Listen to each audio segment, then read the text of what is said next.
Hello, Vicky from the future here. Sorry, fun thing, my laptop is broken, dead, kaput, gone, basically, and that is shit for obvious reasons because I work for that computer, I have university from it and studies and everything, but it also means I just cannot, put videos together, edit them, whatever. So that's the reason why I haven't been very good at uploading, and well, probably be shit because I don't have exactly money to buy a new computer. So I'm looking if any of my friends has one that they don't need that I can buy very cheaply. So yeah, just giving you a heads up and apologizing for not uploading or anything. Thanks. Hello there, you may be wondering why I'm looking so shabby today. No jewelry, no lipstick, this thing on. Well, the truth is, I'm exhausted. I'm just so freaking tired. University's killing me, the labs are killing me, everything's killing me. Also, I'm chronically fatigued.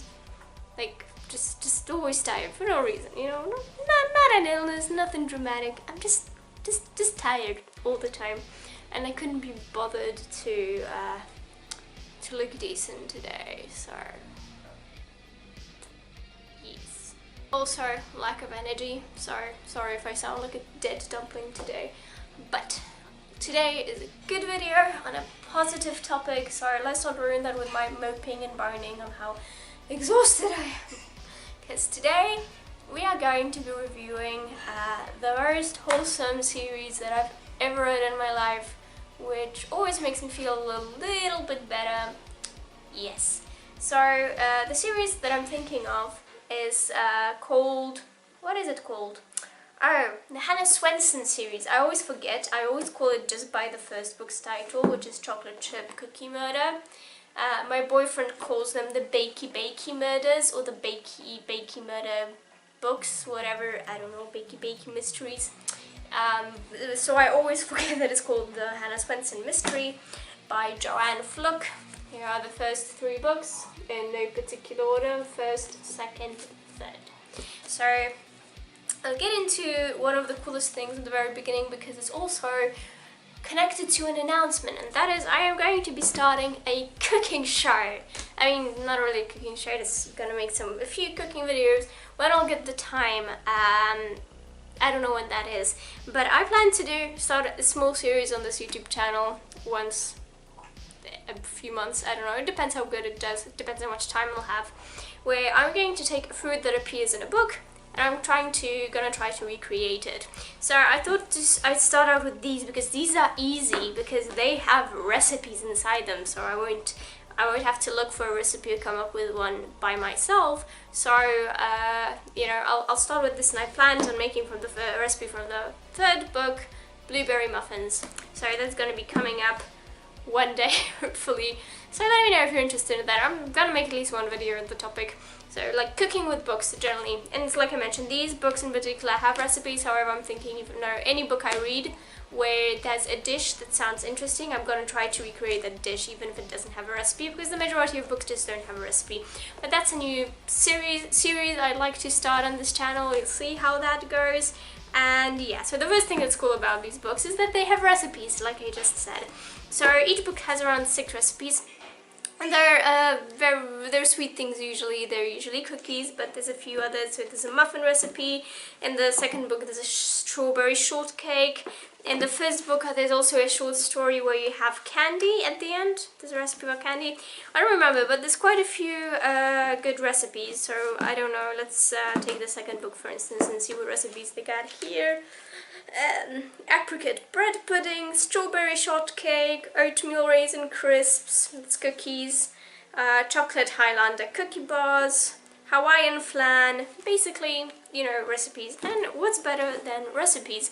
So there's one thing that is really cool because, you don't really sit down and read a cooking book, but it's fun when you're reading a book and you can actually see the food, like imagine it, because you get the recipe in the book, what they're making. And also if you think, wow, this sounds so good, I want to make it. Well, now you can, because the recipe's in the book. So that's the first thing I really like about these books. But what really makes them wholesome, well, I should perhaps start with that. It's about a small town in America, in Minnesota, I think. I don't know my states. I don't know the states in general. And there's a lady there called, called Hannah Swenson, and she just magically discovers buddies everywhere in the little town called Lake Eden, and she helps solve the mystery, even though the police don't want her to help solve the mysteries and the murders. She still does it, because why the fuck not, you know what I mean? So yeah, so what I really like about these books is that on one hand, they're very chill and very wholesome, like nothing big or dramatic happens. They're very, you read them to feel good, okay? They're the branch genre of mystery called cozy mysteries.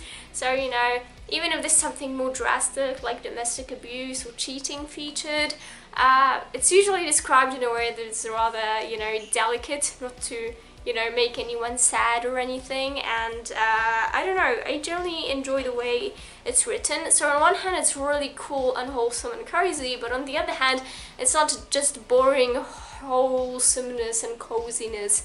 Like, for instance, The Good Witch. I like watching The Good Witch, but I don't know if I could read a book like The Good Witch. So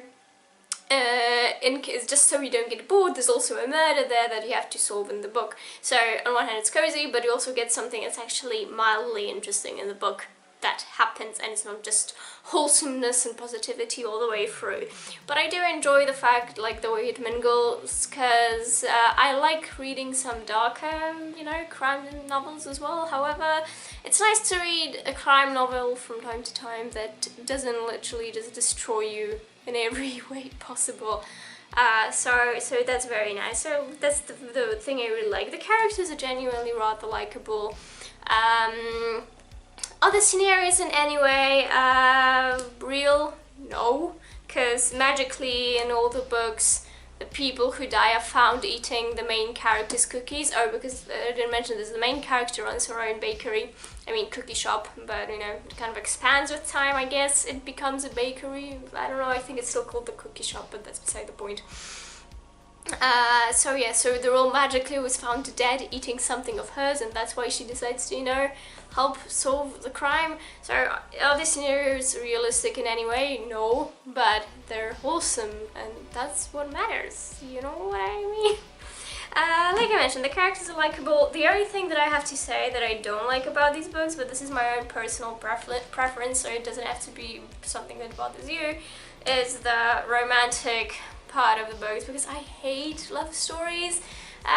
They're just super boring to me. I'm not one of those edgy, miserable, bitter people who hates love stories because my own love life is terrible. I've been dating the same dude for 8 years, so, trust me, I'm pretty damn happy.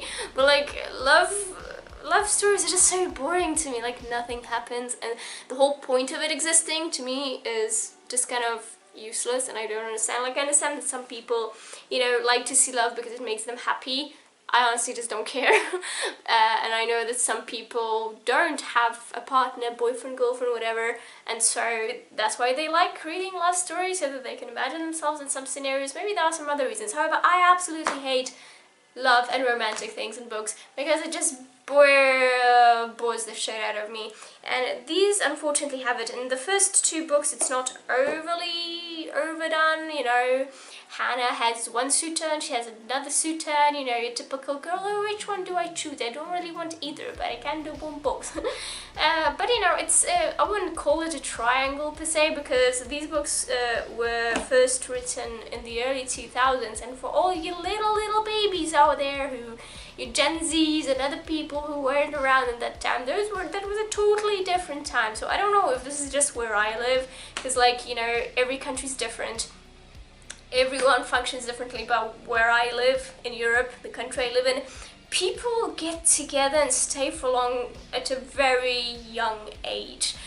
So where I live, me and the vast majority of my friends every single friend of mine who is dating, I would rather say, we go into a relationship thinking it's something serious. So I started dating my boyfriend while still being a teenager, and not a very old teenager at that. So So yeah, and we're still together, like I said, and the vast majority of my friends, you know, we're not a whole shit ton over 20. Like, you know, we're a bit over 20, but we're still closer to 20 than 30. They've been dating their boyfriends for 5 years or longer and don't like plan to dump them.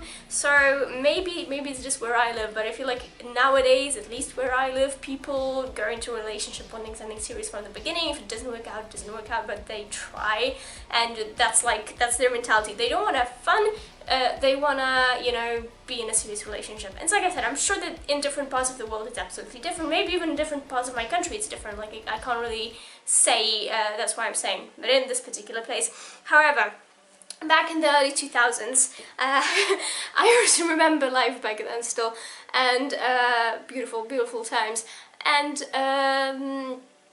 what basically happened is it was totally normal and fine to date a few people at the same time, and it wasn't considered cheating because you'd just kind of, you'd hang out, you know, like, oh, I'm going on a date with Bobby and he's taking me and he's getting ice cream, and then the next day Jamie asked me out, so I'm going with him to get milkshake, you know, and like, it was totally harmless and everyone knew. It wasn't like, oh, I'm hiding Jamie from Bobby. It was like, no, everyone kind of knew, and everyone kind of, you know, it kind of was a thing back in the early 2000s, at least that's what I remember. And this book is exactly like that, because like, those kind of relationships exist, which I'm not saying they don't anymore these days, however, I just don't notice them. So, you know, it's not a triangle type of thing, two guys fighting for one woman. It's more of a early 2000s thing, like, oh, you know, I'll go out with this guy and go out with this guy, it's casual, they both know about each other, it's totally fine, you know, we'll see what happens. So the romantic thing isn't like a triangle, it's not irritating as much, but and it's also very subtle. There's not a whole lot of love things going on. But in the third book, it starts getting a little more heavy. It's still not a triangle, I wouldn't say so, but there's more of the romantic things that just irritate me because I just don't like romantic plots in books because they bore me and they're stupid in my opinion. However, if you're not like me, and chances are you're not, and you do like romantic plots or you just don't care, then I don't think this should be an issue for you. Like I mentioned, this is the only issue that I have. Yeah, I don't really honestly have anything bad to say about these books. They're very nice to read, very quick, they're not very long, they're usually between 200 and 300 pages, and they're a very fast read. But you know, you're reading them to chill out a bit, so I highly recommend them. Give them a try. They're nice. Yeah. Tell me, what are your go-to books? I want to know what other people read to feel wholesome and cozy and to feel better. I'm always looking for something more to read, so maybe I'll get inspired by your recommendation and I'd gladly try it out. So let me know what you read to make yourself feel better. I'm always looking for more feel better books, so I'll gladly look into it if you write me a comment. Yes. Also let me know what's going up with you guys, because I'm curious. Are you as lazy and tired as I am? Chances are you are. I don't know. Chances are everyone is, honestly. But yeah. And I miss you guys and I love you, and I'll see you next week. Maybe. Can't promise anything, but maybe. And hopefully I'll be less exhausted then. A little bit more full of energy and life. Yes. Goodbye. I love you. Mwah.